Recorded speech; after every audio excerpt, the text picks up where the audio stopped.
Kemarin kan kita membahas Al-Quran menyebutkan bahwa matahari tenggelam di lumpur hitam. Yang ini mengisyaratkan bahwa matahari mengelilingi bumi. Sedangkan di sains kita mengetahui bahwa bumilah yang mengelilingi matahari, bukan matahari yang mengelilingi bumi. Lantas, apakah ayat Al-Quran tersebut bertentangan dengan fakta sains? Assalamualaikum warahmatullahi wabarakatuh. Salam kenal di channel Rokyu Mas R, yaitu channel yang berisi rokyun atau opini saya tentang suatu hal. Bagi teman-teman yang menonton video-video saya sejak awal, menjawab permasalahan semacam ini itu sebenarnya nggak sulit, karena sudah sering saya praktekkan di video-video saya. Sebelum kita membahasnya, kita harus menentukan dulu apa tujuan membahas hal ini. Kemudian, kita juga harus menentukan apa yang mau kita bahas. Pertama, sebagaimana telah kita bahas di video 0024, pembahasan kita selalu bertujuan untuk mencari mana kitab yang benar-benar berasal dari Sang Pencipta alam semesta.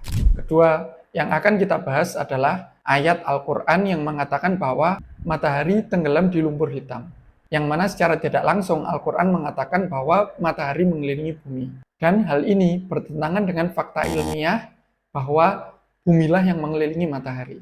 Oke, langsung aja kita masuk ke pembahasan.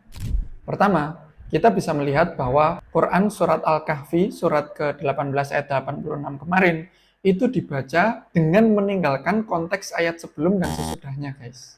Sekarang, ayo kita baca konteks lengkapnya, setidaknya kita mulai dari surat Al-Kahf, surat ke-18 ayat 83. Mereka bertanya kepadamu, dalam kurung Nabi Muhammad, tentang Zulkarnain. Katakanlah, akan aku bacakan kepadamu sebagian kisahnya. Sesungguhnya kami telah memberi kedudukan kepadanya di bumi dan kami telah memberikan jalan kepadanya dalam kurung untuk mencapai segala sesuatu. Maka dia menyusuri suatu jalan. Hingga ketika telah sampai ke tempat terbenamnya matahari, dia mendapatinya terbenam di dalam mata air panas lagi berlumpur hitam. Di sana dia menemukan suatu kaum dalam kurung yang tidak mengenal agama. Kami berfirman, wahai Zulkarnain, engkau boleh menghukum atau berbuat kebaikan kepada mereka dalam kurung dengan mengajak mereka beriman. Dia Zulkarnain berkata, adapun orang yang berbuat zalim akan kami hukum. Lalu dia akan dikembalikan kepada Tuhannya. Kemudian dia mengazabnya dengan azab yang sangat keras. Adapun orang yang beriman dan beramal saleh mendapat dalam kurung pahala yang terbaik sebagai balasan dan akan kami sampaikan kepadanya perintah kami yang mudah-mudah. Kemudian dia mengikuti suatu jalan dalam kurung yang lain. Hingga ketika sampai di posisi terbitnya matahari dalam kurung arah timur, dia mendapatinya terbit pada suatu kaum yang tidak kami buatkan suatu pelindung bagi mereka dari dalam kurung cahaya matahari itu. Demikianlah dalam kurung kisahnya. Sungguh kami mengetahui segala sesuatu yang ada padanya dalam kurung Zulkarnain. Sekarang coba kita perhatikan baik-baik dan akan saya jelaskan menggunakan poin-poin ya guys. Pertama, ayat-ayat tersebut tujuannya adalah menjawab pertanyaan. Sebagaimana telah kita bahas di video 0017, 0019, 0023, dan 0024, kita telah mengulas panjang lebar tentang proses komunikasi dan berbahasa. Gampangnya ginilah, ketika kalian ditanya sama seseorang, dan goal kalian adalah memahamkan si penanya, maka kalian akan menggunakan penjelasan yang mudah untuk dipahami si penanya tersebut. Tentu saja, semakin cerdas kalian, maka semakin kalian menyesuaikan penjelasan kalian dengan latar belakang si penanya tersebut. Bukankah begitu? Kedua, Al-Quran tidak hanya menyebutkan tempat terbenamnya matahari, tapi juga menyebutkan tempat terbitnya matahari.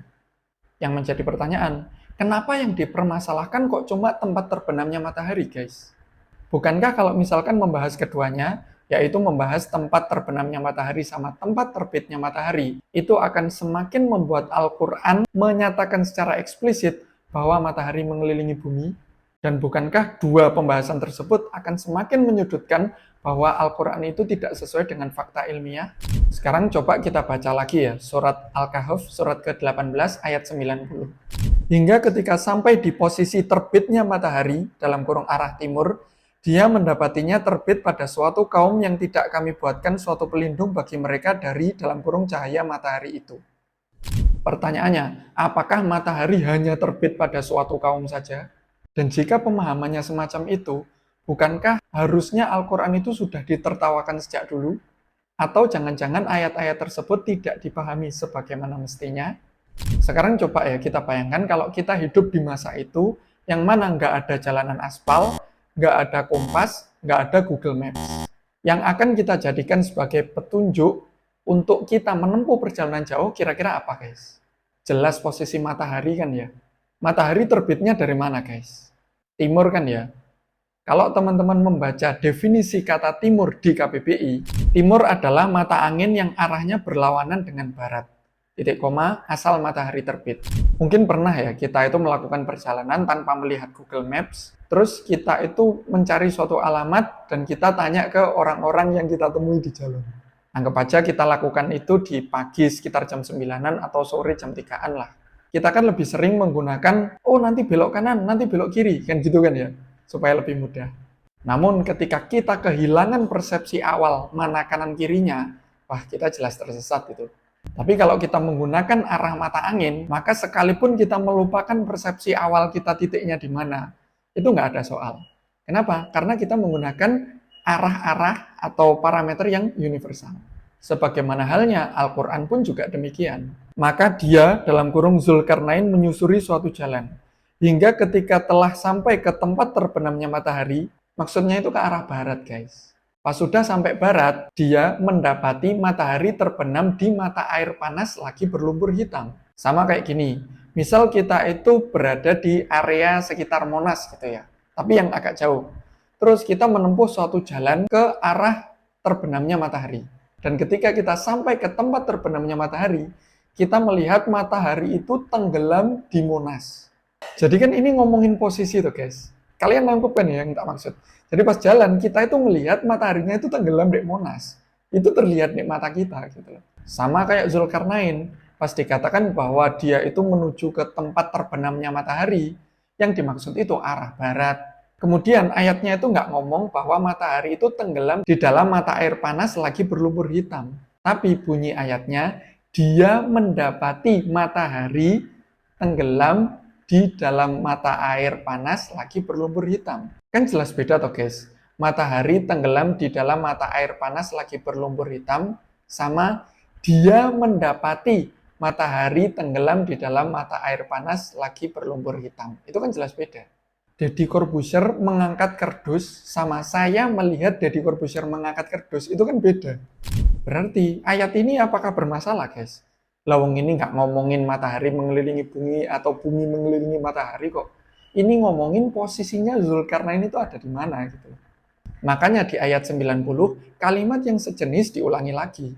Hingga ketika sampai di posisi terbitnya matahari dalam kurung arah timur, dia mendapatinya terbit pada suatu kaum yang tidak kami buatkan suatu pelindung bagi mereka dari dalam kurung cahaya matahari itu. Kan sama, ngomongin posisi tuh.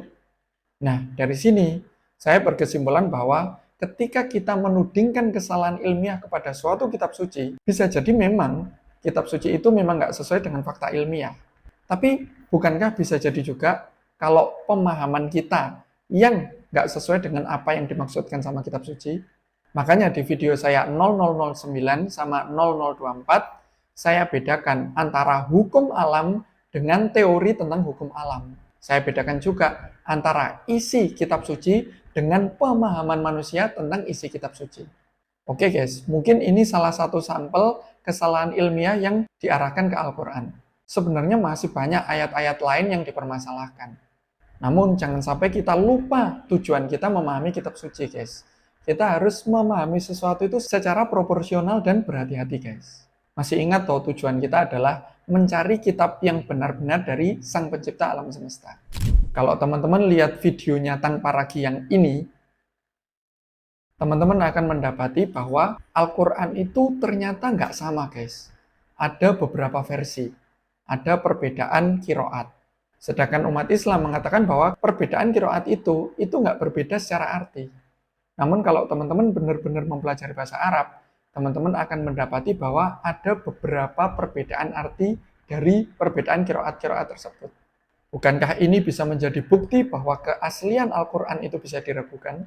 Lantas ayat-ayat mana saja yang perbedaan kiroatnya itu mengandung perbedaan arti juga? Tentu akan kita bahas di konten-konten berikutnya ya guys. Salamun ala man ittaba'al huda.